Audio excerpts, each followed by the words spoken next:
नमस्कार दोस्तों, जय हिंद। स्वागत है आपका आपके अपने चैनल पाठशाला विद के में। एनसीईआरटी सार, जी हाँ, हम लोग प्राचीन भारत लगभग समाप्त करने वाले हैं। इसके बाद हम लोग मध्यकालीन भारत पढ़ेंगे। तो अगर इससे पहले कि आपने प्राचीन भारत एनसीईआरटी सार का वीडियो नहीं देखा है तो ज़रूर देख लीजिएगा। एग्जाम में इससे क्वेश्चन आता है, चाहे आप बिहार पुलिस की दे रहे हो, बिहार एसएससी या बिहार सब इंस्पेक्टर या किसी अन्य राज्य का एग्जाम आप दे रहे हो।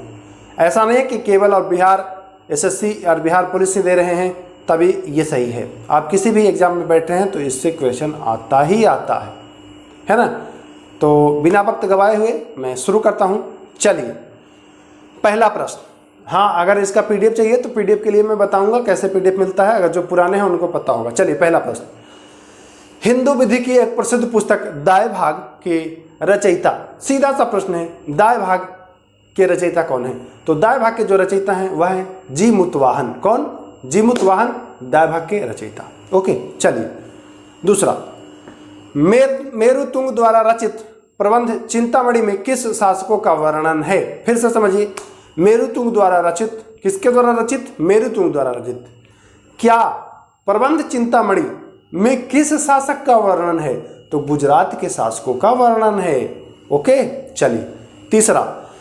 आर्यभट्ट कौन थे? भारतीय गणितज्ञ एवं खगोल शास्त्री। आर्यभट्ट कौन थे? भारतीय गणितज्ञ एवं खगोल शास्त्री थे आर्यभट्ट। चलिए, प्रश्न संख्या 4। बंगाल के शासक रामपाल की जीवन कथा रामचरित के रचयिता कौन है? बंगाल के शासक रामपाल जो था उसकी जीवन कथा रामचरित के रचयिता जो है वह कौन है? रामचरितमानस की नहीं बात की जा रही है, रामचरित के रचयिता तो संध्याकर नंदी। कौन? संध्याकर नंदी। ध्यान दीजिएगा। कल्हण द्वारा रचित राजतरंगिणी को किसने आगे बढ़ाया? राजतरंगिणी के लेखक कौन? कल्हण। इसको किसने आगे बढ़ाया ये पूछा जा रहा है। तो जोनराज एवं श्रीवर ने, किसने? जोनराज एवं श्रीवर ने इसको आगे बढ़ाया। पंचतंत्र मूल रूप से किसके द्वारा लिखा गया है? तो पंचतंत्र के लेखक विष्णु शर्मा। कौन? विष्णु शर्मा। ध्यान दीजिए, पंचतंत्र विष्णु शर्मा। पंचतंत्र की सर्वाधिक बार अनुवादित साहित्यिक पुस्तक मानी जाती है। पंचतंत्र जो है वह भारत की सबसे ज्यादा बार अनुवादित साहित्यिक पुस्तक मानी गई है, सबसे ज्यादा बार। मूलतः संस्कृत में रचित इस पुस्तक का 15 भारतीय भाषा में और 40 विदेशी भाषा में इसका अनुवाद किया गया है। ध्यान से समझिएगा, सबसे ज्यादा बार अनुवादित है ये पंचतंत्र। 15 भारतीय भाषा और 40 विदेशी भाषा में इसका अनुवाद किया गया है। मुगल काल में इसका फारसी में अनुवाद अनवर सुहेली शीर्षक किया गया था।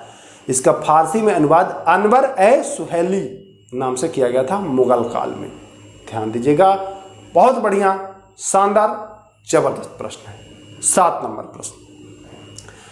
अष्टाध्यायी के लेखक कौन है? तो अष्टाध्यायी के लेखक जो है वह पाणिनि है। कौन है? पाणिनि अष्टाध्यायी के लेखक हैं। चरक संहिता नामक पुस्तक किस विषय से संबंधित है? चरक संहिता नामक पुस्तक जो है वह चिकित्सा से संबंधित है। याद कैसे करना है? च से चरक और च से चिकित्सा। ध्यान देना है, बढ़िया प्रश्न है। प्रश्न संख्या 9। पृथ्वीराज रासो के रचयिता कौन है? तो चंद्रबरदाई जो है वह पृथ्वीराज रासो के रचयिता हैं। बढ़िया प्रश्न है, ध्यान देना। 10 कुमार चरित के लेखक कौन है? तो 10 कुमार चरित या 10 कुमार चरितम के लेखक जो है वह दंडी है। कौन है? दंडी। ध्यान दीजिए। गणित की पुस्तक लीलावती के लेखक, ये सारे प्रश्न वीवीआई हैं, टॉप क्लास प्रश्न है दोस्तों, एग्जाम ओरिएंटेड है, सब पूछा जाता है, सब के सब। तो भास्कराचार्य कौन है लेखक? भास्कराचार्य। ध्यान दीजिएगा, गणित की पुस्तक लीलावती के लेखक भास्कराचार्य। जयदेव गीत गोविंद के लेखक हैं। किसके? गीत गोविंद के लेखक जयदेव किसकी सभा को सुशोभित करते थे? सीधा सा पूछ रहा है कि जयदेव किसके दरबार में रहते थे। क्वेश्चन को खाली घुमाया है। आप लोग देखें, कहेंगे अरे इतना बड़ा, बड़ा से डर जाते हैं आप लोग। जैसे देखेंगे इतना बड़ा हदस जाते हैं। हदसना नहीं है, बड़ा है तो क्या हुआ, कोई फर्क नहीं, पहले उसको पढ़ना है। गीत गोविंद के रचयिता जयदेव, सीधा यहाँ तक तो कोई दिक्कत नहीं। किसकी सभा को सुशोभित करते थे, यानी किसके दरबार में रहते थे? सीधा सा प्रश्न। जयदेव किसके दरबार में थे? तो भैया लक्ष्मण सेन के दरबार में थे। मिलिंद पन्हो किस भाषा का ग्रंथ है? तो मिलिंद पन्हो पाली भाषा का ग्रंथ है। किसका? पाली का। ध्यान देना है भाई। चलिए 14 नंबर, नागानंद रत्नावली एवं प्रियदर्शिका के रचयिता कौन है? तो हर्षवर्धन। 15 नंबर, शिल्पाधिकारम का लेखक कौन है? इलांगो। शिल्पाधिकारम का लेखक कौन है? इलांगो। पूछा हुआ प्रश्न है, थोड़ा सा लग रहा होगा आपको ऑकवर्ड टाइप का, लेकिन पूछा हुआ प्रश्न है, ध्यान रखना है। शिल्पाधिकारम इलांगो। संस्कृत ग्रंथ पृथ्वीराज विजय का लेखक कौन है? संस्कृत ग्रंथ पृथ्वीराज विजय का लेखक कौन है? तो जगनक। कौन है? जगनक। ध्यान देना है, बढ़िया प्रश्न। विश्वकोशीय ग्रंथ किसे कहा जाता है? बृहत संहिता को विश्वकोशीय ग्रंथ की संज्ञा दी गई है। बृहत संहिता को विश्वकोशीय ग्रंथ की संज्ञा दी गई है। ध्यान देना है। सौंदरानंद किसकी रचना है? सौंदरानंद किसकी रचना है? तो सौंदरानंद जो रचना है वह अश्वघोष की रचना है। किसकी है? अश्वघोष की रचना है। ध्यान देना है। चलिए प्रश्न संख्या 19, मनुस्मृति संबंधित है तो समाज व्यवस्था से संबंधित है मनुस्मृति। किससे संबंधित है? समाज व्यवस्था से संबंधित है मनुस्मृति। भारत का प्रथम विधि निर्माता किसे माना जाता है? तो भारत का प्रथम विधि निर्माता मनु को माना जाता है। किसको? मनु। ध्यान देना है। चलिए 21 नंबर, मिलिंद पन्हो जो कि पाली भाषा में रचित है नामक रचना राजा मिलिंद मिनांडर तथा किस बौद्ध भिक्षु के बीच संवाद के रूप में है? यानी मिलिंद पन्हो में किसका संवाद है? तो मिनांडर और नागसेन का। किसका? मिनांडर और नागसेन का। मिलिंद पन्हो की भाषा पाली है। ध्यान देना है भाई। 22, कश्मीर में हिंदू राज्य का इतिहास किस ग्रंथ से पता चलता है? तो राज तरंगिणी का जब कलहण पढ़ेंगे तो कश्मीर में हिंदू राज्य के बारे में आपको जानकारी जो है वह मिलेगी। कोई दिक्कत नहीं। बहुत सारे लोग कमेंट करते हैं कि सर पंखा लगा लीजिए।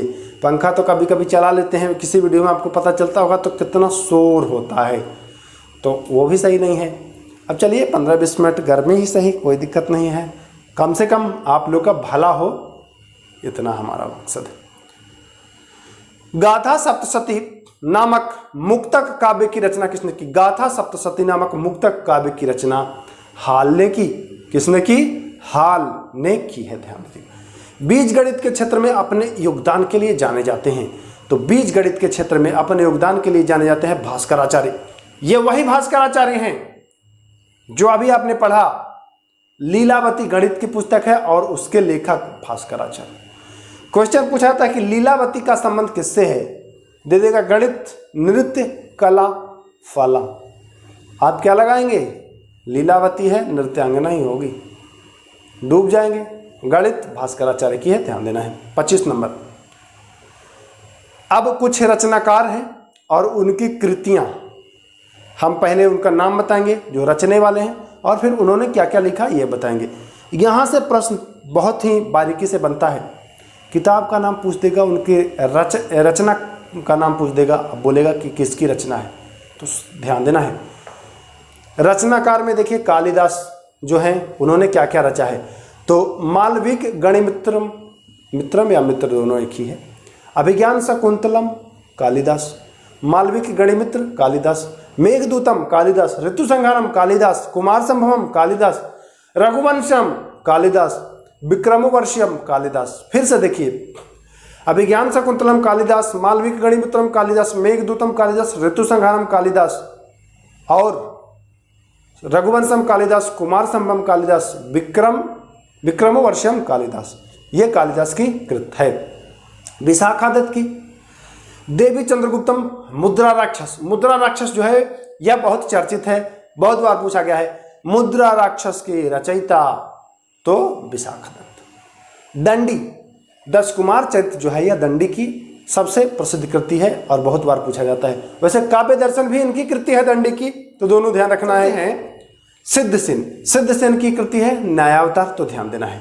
एक है भास, भास की जो कृति है वह स्वप्नवास दाता या स्वप्नवास दातम भास, और चारुदत्तम, दोनों स्वप्नवास दातम और चारुदत्तम ये दोनों भास की कृति है। विष्णु शर्मा की कृति है पंचतंत्र। कौन सा है? विष्णु शर्मा की जो कृति है वह है पंचतंत्र, ध्यान देना है।